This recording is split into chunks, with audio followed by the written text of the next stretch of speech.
Here Romanillos explaining about how to cut the spruce properly.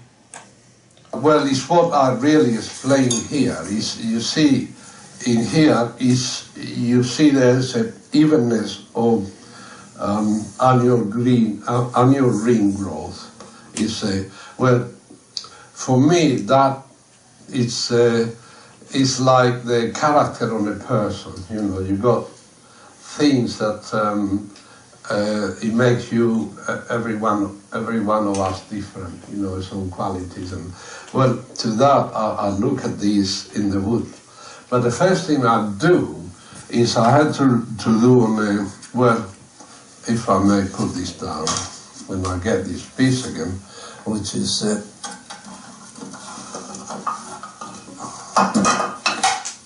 this is experiment that I have. This is again a piece of the Cremona. It's a piece of spruce from the Cremona. I got in Cremona, but it comes from the Soprano. It's in the north, well, the German-speaking part of Italy. Now, what I did, you see these, is you look out, the grain, it looked a little bit wide, but you know, you take that is practically with the annual ring. But the first thing I do is to follow the wood rays with a magnifying glass, and then when I mark it, I split it.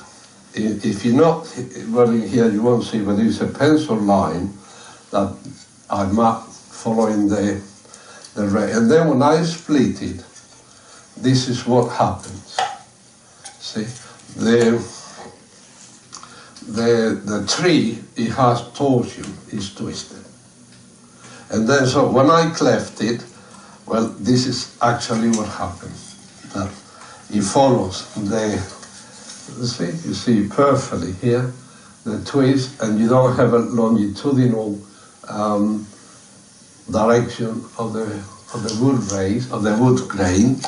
And then as far as the conserving the energy of the strings, I told you, in this section it loses quite a lot, because, well, the sound they spread much more fast, and the elasticity of the wood is much better if the wood fibers, they are longitudinal with the base of the soundboard. And this is, so I look up the rays, mark it, cleave it. If it breaks, particularly follow, and then I plane it, right? And I always keep, there is the quarter-tone is a term in English. Well, in the book I just revised about guitar making.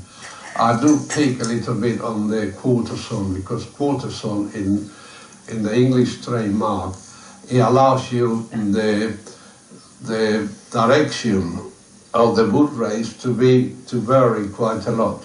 I mean, quarter-tone, it could be with the annual ring perpendicular to the base, but it could be 45 degrees off. And they call that the trade quarter-tone. That's not.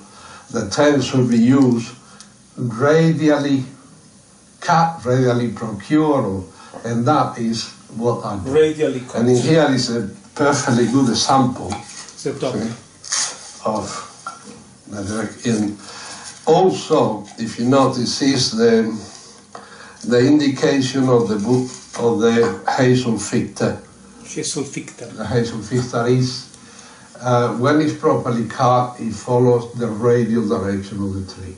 Although sometimes it deviates a little bit, and you only see the streams of it. But that means that it's going off the radial direction. And this is a perfect example of badly cut. Yes.